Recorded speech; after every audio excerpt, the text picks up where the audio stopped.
Kayla Brent is married to our very own Jake Brent. He's an engineer here at the studio. The thing I love about introducing Kayla to people, not everyone is a writer of music or can read music. They can sing the part they want her to play, and many times that's been the case, and she nails it every time. Here's a few clips of what Kayla's done at her time here at Realgrey.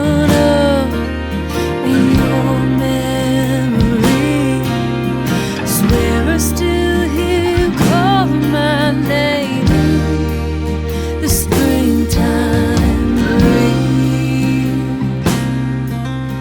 a little unruly, a little untamed. I was yours for the taking, and I'll take the blame. So past memories we hold on to, but it's all that we talk about today. Reminiscing on this moment, the ones that we think we crave.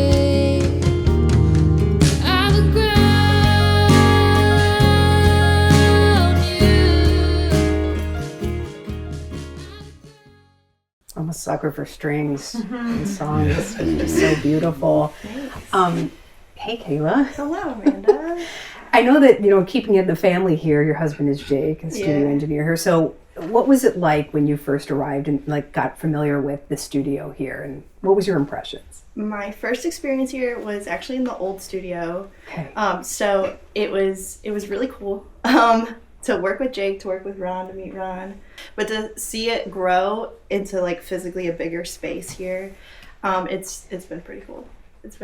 I like the connections. I like that I can play and do what I do best and make friends and make cool music. Yeah, what's the experience like as being a music teacher and then stepping into a space like this where you're actually helping to make music as opposed to teaching it? So I think there's two sides to it. So I'm classically trained, so in teaching there's a step-by-step procedure, technique to follow. And in the classroom it's a full group setting. Coming here, there's a little more creativity.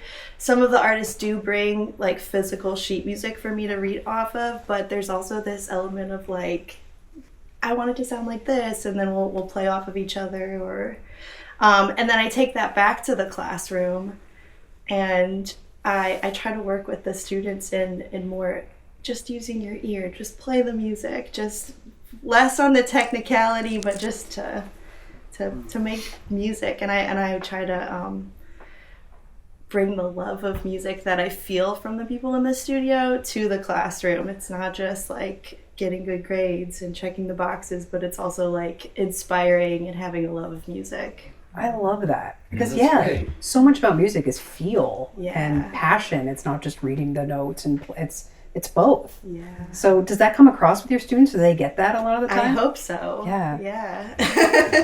That Some is of really them. cool. Yeah, because you mentioned you can read music and you also can go off of feel.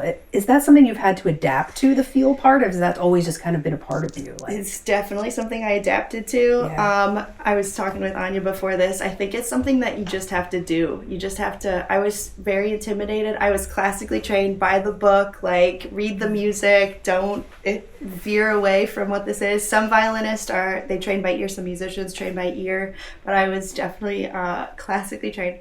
And I playing in churches, playing around with friends, in living rooms, you just have to do it. You just have to play the wrong notes and then go off of what sounds good.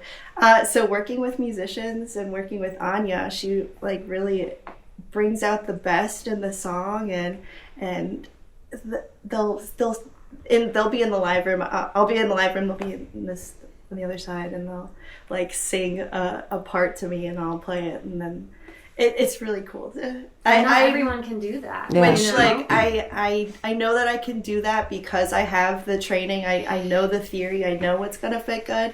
But I also can just make a mistake. It's okay. Mm-hmm. And then they'll get feedback like, oh, do it this way instead. Or, oh, great, let's double that. Or let's whatever. That is such a skill. Because I've talked with so many musicians who don't read music. Yeah. And so when you're coming at it from a classically trained approach and they say, no, I just want it to sound like this. Yeah. And you have to kind of adapt to that. That sounds like a skill. I think there's a lot of my own playing. I've definitely ventured away from just classical music. I've played in Irish bands. I've played folk music. I've played jazz music. So feeling those other styles, being in those other cultures, I think has helped. Cool.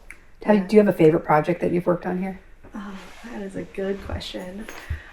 I don't know if I have a favorite because they're each different and each artist has their own personality. I like the ones when they have the sheet music because I know that I could come in, play, and then leave. But I